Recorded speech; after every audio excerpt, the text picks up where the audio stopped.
Hello YouTube, Chips O'Toole here. Of course my name's not really Chips O'Toole. I'm back after 2 years. You may be wondering where I went. So I saw some people were subscribing and showing up on my videos even though I wasn't doing anything. So thanks for that, I appreciate it. I'm not looking to get a big audience. I'm not one of these people who expects to make a living off YouTube. It's nice when people show up. It's also nice when people don't show up. I do this for myself, so. But still, thanks for coming by. I felt like I ought to show up and give some kind of explanation. I moved. I lived in Coral Gables, which is a suburb of Miami. Terrible place, rudest people on earth, no culture, terrible traffic, awful worldly culture. Huge percentage of the people in Miami, most people don't know this, practice voodoo. Okay, that's Miami for you. You've heard of Santeria? Santeria is just a Spanish word that actually it means voodoo. I mean, I'm not saying it literally means voodoo, but when you practice voodoo and you speak Spanish, you call it Santeria. Haitians, Miami is full of Haitians who practice voodoo. A lot of nice people. I got a lot of nice Haitian friends. I got 2 Haitian godchildren. Not putting Haitians down, not putting Cubans down, but that's Miami for you. Weather's bad. I can't say anything nice about the place. There's absolutely not one thing I miss there except for the mangoes I grew in my yard. And I don't miss them that much because I only ate them like a couple of times a year. So what happened was I lived in Miami and my dad lived in Miami. My dad was a widower and I have a sister. She's a felon and a hopeless drug addict and hates me and hates my dad. So she's not much use to anybody. My dad and I, we were all, either one of us had. I got sick of Miami, and I'm a very religious guy, and I'm a Southerner. My dad, my family were all from Kentucky. We moved to Florida many, many years ago. Don't really fit in the Miami area, and I always look forward to the day when I can get out. So 2012, I got really fed up, drove to northern Florida, the Ocala area, looked at houses. I thought I might buy one and just get out. And my dad got extremely upset. He really lost it. He got very emotional. He was humiliating for him. You know, I didn't see this coming. He kept saying that I had abandoned him and that I was ditching him and that he wouldn't do it to me and all this. And I had no idea that he cared that much about me being around, you know. I don't really think of myself in my heart as a person that people miss. So it surprised me. And we made a deal, and the deal was if I would wait for him, he would buy a nicer place than I could, and we would live together. And I would take care of him while he grew old. Well, he was an excellent lawyer. He was the best lawyer I ever knew or knew of. That's how good he was. Could have been on the Supreme Court, no problem. Now, I know, believe it or not, that's not that great an endorsement. Lawyers aren't as smart. I'm a lawyer. I'm a former semi-physicist. I've got some graduate school. I can tell you, I've been around lawyers, I've been around mathematicians, I've been around physicists. There's no comparison. Lawyers are a little bit above average. If your IQ is 120 120 points, you can be probably the best lawyer in your city. You can't do that. If your IQ is 120, you can't get a degree in physics. You're just not eligible. Okay? But nonetheless, my dad was very smart, much too smart to be a lawyer, really. And he became demented over the last few years. I started seeing it, I don't know, maybe 10 years ago. I started to see him forgetting things and so forth. And I ended up taking care of him. My mother was gone. My sister was useless. He had no brothers or sisters to take care of him. I don't have a wife. I don't have kids. And that was it. We had no help. So I had to take care of him for really pretty much, I was it for about 3 years. I had to drive him around, take him to medical appointments, make sure he took his pills. Eventually, he got to the point where I had to actually hand him his pills. That's how bad it got. And it was very, very difficult. I didn't realize at the time how difficult it was, you know. But later on, when it was over, when the weight was gone, I realized it was a terrible, terrible strain because people with dementia are extremely dirty, and they're uncooperative, and they don't always appreciate what you're doing, and they accuse you of things. They accuse you of having bad motives when you tell them what to do. Very, very tough. And I'm a very religious person, you know. I get up every day and pray in the Spirit, pray in tongues for like 2 hours. If that bothers you, feel free to go away. That's the kind of person I am. And my dad was an atheist, and he hated God, really hated God, hated Christianity. When he was a kid, his father was a sheriff in eastern Kentucky, and his father drank moonshine and died. Moonshine, good thing to know if you're interested in drinking moonshine, 1 dose of moonshine can destroy your kidneys. And in 1941, I guess it was, they didn't have dialysis, So he drank moonshine and died. And everybody in the family denied it. And my dad belonged to a Presbyterian church, and one day the pastor supposedly told my dad's older sisters to stand up and tell everybody that moonshine had killed her father. And I think that's what made my dad so bitter. So we had a hard relationship. It was tough to get along with him very often. He was an abusive. I'm not putting my dad down, but he was an abusive person. He really was extremely poisonous to our family. He really was responsible for most of the problems that caused our family to self-destruct. That's the kind of guy that he was. I'm not picking on him. I love my dad. And he came around at the end, and he got right with God and changed and became this loving, wonderful, gentle person. So, but it was tough living with him because the changes in his heart didn't come until, well, I'll put it this way. He died in March, and I started seeing these things in maybe October. So anyway, he passed away in March, and now this place is mine, and this is my shop. My old shop is about 600 square feet. This is an outbuilding, and it's around 1,000 square feet. I mean, it's pretty much exactly 1,000 square feet. When I got here, it only had 50 amps of juice coming to it. And I didn't do anything because I was so busy. I thought when I got here, I'm going to fix this shop up. I'm going to tear this place up and get all my machines in here and fix the house up. And I found it wasn't like that. When you're caring for a demented person, you care for the demented person. That's your job. And then when you're not caring for the demented person, you go and you hide someplace to recover. You know, I had a room where I had my TV and my books and my computer and a certain amount of tools and things, and I just went there to hide, and then I would come out and help my dad. So I really didn't get that much done. I just tried to take care of things and hold it together. My dad passed away, and I got 100 amps run out here to the shop. You can't. I don't know if you can see it on video, but there's a big place torn up in the yard where the wires went. And I've gone through here, and I put up a new panel myself. There's an interesting thing. In my area, you don't have to get permits or adhere to code when you work in an outbuilding on a farm. And now the stuff that I'm putting in, I'm making sure that it equals or exceeds code. But I didn't have to get an electrician. I don't have to get permits, so it's been pretty quick. So I'm putting up all sorts of 250 volt outlets. People say 220, but let's be honest, it's really 200. I don't know why they say that. It's 250. I've got 20 amp outlets and 50 amp outlets, and I'm going to have a 60 amp outlet for my phase converter. I've got a 10 horsepower static. I don't know if you call it static. Electronic solid state phase converter. I'll put it that way. There's no motor on it. And it's going to be for my lathe, which has a 7.5 horse motor. I'm going to bring my mill up here. My mill and my lathe and my air compressor, my big air compressor, is still down in Miami. I'm setting up outlets for my big table saw, which has a 5 horse motor. My vertical bandsaw, which is only a wood saw. I wish it could cut metal, but it can't, except for aluminum. They say aluminum is just shiny wood.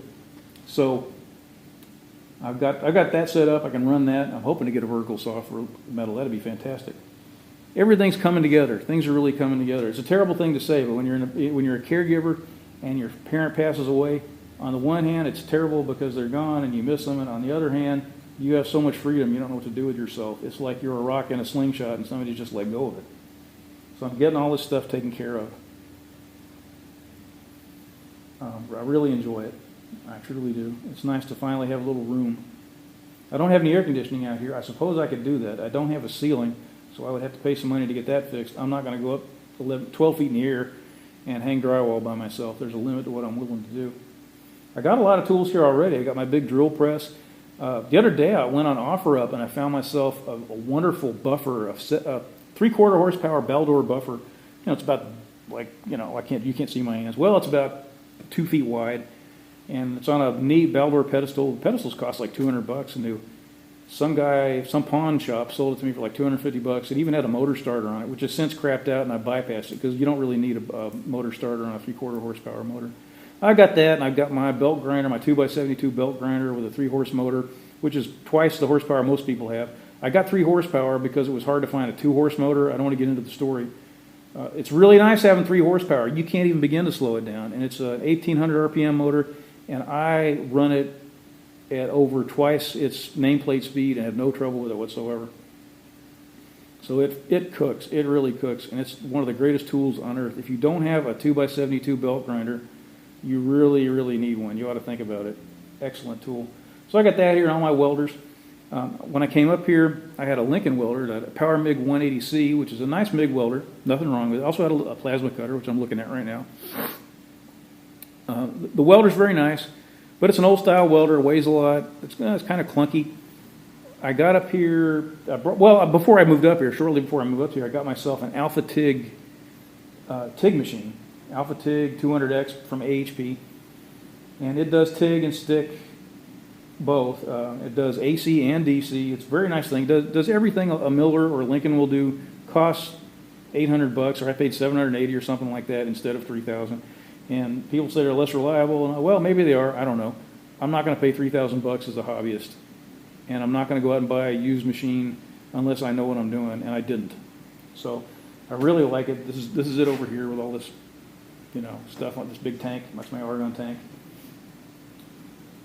After I got here, I got myself another welder. I got a Harbor Freight Titanium Unlimited 200 welder, which does MIG, TIG, and stick, all DC, but it does all those processes, weighs 24 pounds, and I stuck it on a Vulcan cart. Harbor Freight has a lot of new tools now, a lot of new brands, and one of their upscale brands is Titanium, which is their mid-level. The main difference that I know of between Titanium and their upper level, which is Vulcan, is that you don't get much of a warranty with Titanium. Warranties cost money. When you buy something with a warranty, you're paying for insurance whether you use it or not. So $640, 200 amp welder. Wonderful. I love this thing. The construction is good. It's so easy to use. The torch is nimble and light. People say it'll wear out faster. I don't care. I like it better than my Lincoln torch. It's so much easier to use. It works fine with stick welding. You can run it on 110, which you can't do with the Lincoln. You can run it on 110 for MIG, which you can't do with the Lincoln. I put it on a Vulcan cart. Vulcan makes these wonderful carts. They're $90 even before the Harbor Freight coupon. It's light. It's sturdy. It's well designed. It has 2 levels on it. My AHP, I've got it on an Eastwood cart. The Eastwood cart is neat. It holds 200. It's 350 pounds is the capacity on it. You can put 2 giant tanks on it. It has 2 levels on it. It works really well. I got 2 of them because when I bought the first one, it had a defective part, and I contacted Eastwood, and they sent me another cart. So when I fixed the first cart, I then had 2 carts. So I got my AHP sitting on that. But the truth is, as I don't like to knock Eastwood. Eastwood is a neat company. They help people get inexpensive tools that work pretty well so they can do things otherwise they'd never be able to do. People who knock Chinese tools, they have no answer. They're all about no. All they say is no, no, no, no Chinese. Buy old American iron. They think the unions are going to come back. It's not going to happen. Anyway, the Chinese are making pretty good stuff, sometimes excellent stuff, just as good as ours. And Eastwood sells nice stuff, and they have lots of tutorials, and they're very helpful. So I love the Eastwood company. But and this is a good cart, but it's bulky and it's heavy, and the Vulcan cart is just better in every possible way. I'm sorry to tell you, except that it holds less. So if you buy a Vulcan cart, you can't put 2 tanks on it. Other than that, Vulcan all the way. What else have I done? I got my 20-ton Harbor Freight press set up. I put an off-road swag finger brake kit on it so I can make bends and boxes and really heavy metal.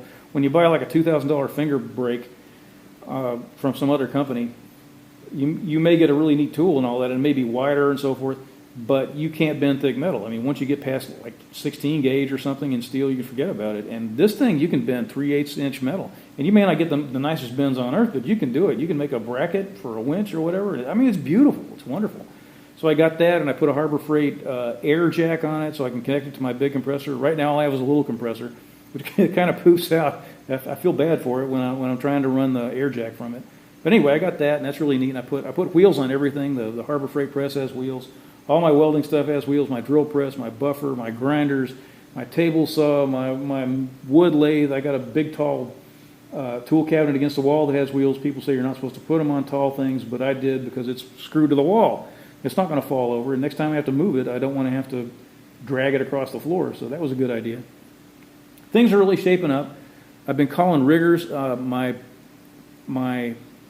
mill and my lathe and my big compressor, they're going to be up here maybe in a couple of weeks, something like that. It's hard to get riggers to get off their butts and do what they're supposed to do. But I'm getting responses from them, getting estimates. And all that stuff's going to be here. I've got the phase converter ready for them. I'll put up a couple of more sockets, and then I'll be in business. Excellent, wonderful, fantastic. And I'm doing it just when the weather gets nice here. So, I don't know if there's anything more to tell you. I guess that's about it. People ask what I do with my tools. I'll say, I'll sometimes ask people for advice, and I'll say, should I get this kind of tool or that kind of tool? And say, well, what are you planning to make? And there is no plan. That's the thing I can't make people understand. The plan is to have a shop that's nice enough so that when I walk into the shop with an idea in my head, there's some hope that I can do it no matter what it is. So I want a nice, versatile shop where I can do a lot of stuff. And that's pretty vague, causes some problems. But it's working out. It's working out beautifully. I just love it. I enjoy it. If you're wondering what the channel's going to be at, I thought about that. I was reluctant to start a channel and really get into it. I'm a very religious guy, and the truth is, when you're a very religious guy, you can't get that close to people who aren't religious. You may want to, you may like them, you may love them, but the truth is there's always going to be a barrier, and you can only get so close and no further. And I thought, do I really want to get into this? Because sooner or later there's going to be friction. It's just the way it works out. It's not like I go out and antagonize people. But I don't know. I don't really care. I mean, if it doesn't work out, it doesn't work out. I'm going to talk about tools. I'll talk about my beliefs if I feel like it. And we'll just see what happens. I may never be a popular YouTuber. I may never have my own sticker. I may not get invited to the Bar Z Bash, which is really neat. I may never have Keith Fenner's cell phone number. But I think I'll enjoy myself. I love watching these things. You know, Keith Fenner, A-Bomb, Keith Rucker, This Old Tony. Love these channels. Been watching them since like 2009. So we'll see what happens. Either way, it ought to be enjoyable, no matter what happens. I'm trying to think if there's anything else I need to tell you. I guess that's it. I guess that's all there is. I'm sorry I didn't do anything for you to watch. I'll tell you about my last project, and that's this thing. This is a bench grinder pedestal with ants crawling around on it. I made this myself a couple of weeks ago. I made it from 3-inch square tube, which is 1/8 inch wall. The wall is 1/8 of an inch, and the feet are 1 inch by 3-inch tube. Again, 1/8 of an inch. And I know a lot of people like to build really thick, heavy stuff. And they say, "Oh, our bench grinder pedestal weighs 700 pounds," and they think they're doing great. But the truth is, building things too heavy is a hallmark of bad engineering. It's something I don't get people mad, but it's something ignorant people do. This thing, I can pick this up with one hand and lift it over my head. It'll be with the wheels on it and all that. It probably won't top 40 pounds, and that's nice when you're moving around. Believe me, it's extremely sturdy. I can jump on it. I jumped on it. I put wheels on it and jumped on it and rode it around, and it didn't flex at all. I used Fireball tool squares to put it together. My welding table is this Harbor Freight thing. Maybe you can see over here, like $60 or something. Fantastic table for $60. But not a fantastic table. You know, it's never really level. It's never really straight. I would be afraid to put anything heavy on it because it's only held in place by these plastic clamps, and if it twisted and rotated while you were working, something could fall in your lap. I love the table, but I understand its limitations. And when I started learning more about welding, I learned why the things I welded didn't come out flat and square. I didn't have anything to weld them on. You put them on the garage floor, and you know, it turns out your garage floor is not flat, and you weld something like this, and then you put it down, and it rocks. That happened to me once before. And I found out, I went to a welding forum, weldingtipsandtricks.com. I know, maybe you know his YouTube channel, Jody. Wonderful, wonderful stuff, great guy. I went to their forum, and somebody recommended that I try Fireball Tool squares. Fireball Tool, obviously another YouTube channel you probably know about. They make very heavy-duty squares for welding, and you can bolt things to them and hold them into place. One of the things I've learned about weldments is they always distort, and there's a lot of things you got to learn about how to avoid distorting them. Like, don't make big, long welds continuously, even though they look nice, and everybody wants to do that. I learned that you need to clamp things before you weld them, because if you clamp them, then it's very hard for them to move once you weld them. You know, instead of the object you're welding bending, the weld will bend. I mean, it will yield, and you end up with a nice flat weld, supposedly. And that works pretty well, and that's what I did. I got my Fireball squares and some clamps, and I welded this up. And I used woodworking squares for some clamps for some of it because I didn't have enough metal clamps. You can use woodworking clamps. You just got to take them off before they melt. Anyway, this thing came out really nice and square with no rocking, except there was a little bow on the bottom of it because there was one thing that I really couldn't clamp. And I welded it too fast. I shouldn't have done that. But I use TIG straightening to straighten it out. And if you don't know what that is, it doesn't mean you're just heating things. When you heat something and bend it, that's not flame straightening or TIG straightening or acetylene straightening, whatever they call it. You may think it is, but it's not. Metal straightening with heat means you do very small local heat applications, and the metal in those areas expands, and then when it cools, it contracts, and you end up with straightening or bending, depending on how you're looking at it. So I had a little bow in the bottom, and I took that out, and that was cool. The only thing that's not really straight is this top. I used 1/8 inch metal on this, which is plenty. You don't need anything bigger than that. I mean, you can lift it up without bending it.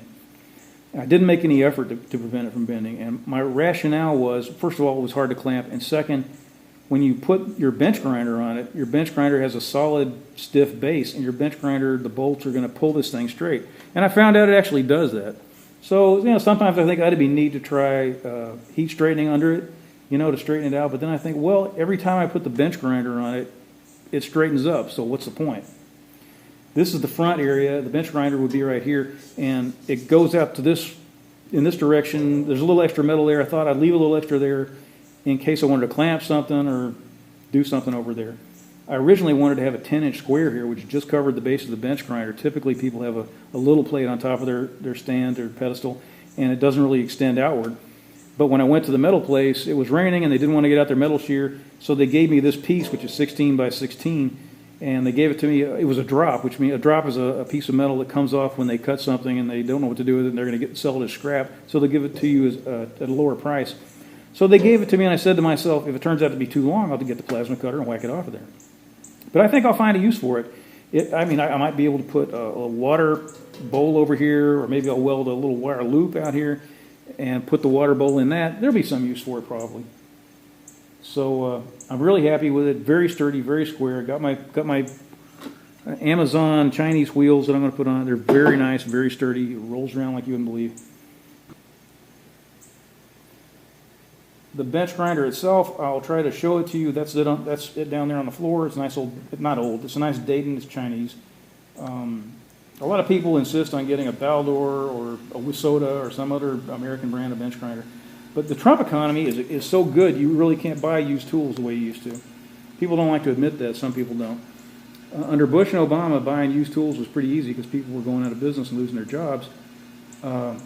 When Trump came along, the market went nuts because they loved it when he was elected, and the economy picked up. And now, when you try to buy used tools, you don't find them anymore. You used to go on eBay and you type bench grinder used, and 300 things would come up, and now it's like 30. So I got this Dayton, and it's very nice. I don't think a Chinese bench grinder is any worse than a Baldor. I'll be quite honest with you, because they're such simple machines. You could make one yourself out of wood. 2 bearings and a shaft, and it's very simple machine. So I'm happy with it. It's very quiet, very stable, and I have cubic boron nitride wheels on it instead of ceramics. Bench grinder is extremely dangerous. Most people don't know that. If you tell them that, they go, "Oh yeah, whatever," they laugh at you. But it's the truth. Look it up on the internet. When a bench grinder wheel breaks, the pieces can literally fly through the bones of your face. They can do a lot of bad things to you. And most people don't have any idea how to use a bench grinder. They grind on the side of the wheel, which is like begging it to blow up. And the ceramic wheels have to be dressed all the time. They get smaller and smaller, and you have to make the faces straight. You lose material, and they throw abrasives everywhere. They just throw it all through the air.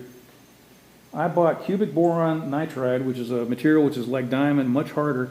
Not much harder than, well, it's very hard. I'll put it that way. It's almost as hard as a diamond. And the neat thing about it is, unlike a diamond, you can use it to grind steel. When you grind steel with a diamond, the diamond dissolves into the steel, and you end up with blunted cutting edges. So cubic boron nitride is better for that. You can grind aluminum safely with this thing too, because it's not porous. It's an aluminum wheel covered with this cubic boron nitride. If you cut aluminum with an ordinary bench grinder, the aluminum can melt into the surface and go into little cracks in it, and the next time you use it, it can heat up and then explode the wheel. And most people don't know that. So this thing is great. It never changed. These wheels never change shape. They run much cooler. You don't always have to dip things. They don't turn things blue. You can use a finer wheel on a CBN wheel, a finer grit, and cut faster than you cut with a coarse grit on a ceramic wheel. And don't ask me to explain that, but it's the God's honest truth. So these things are great. And I'm going to stick it up there, and I'm going to grind whatever I want. So I really look forward to that. So I've talked a long time, 25 minutes, sorry. I apologize. Maybe I'll cut something out. So I hope you come along and watch. If you don't, you don't. I'll get over it. So thanks for coming by.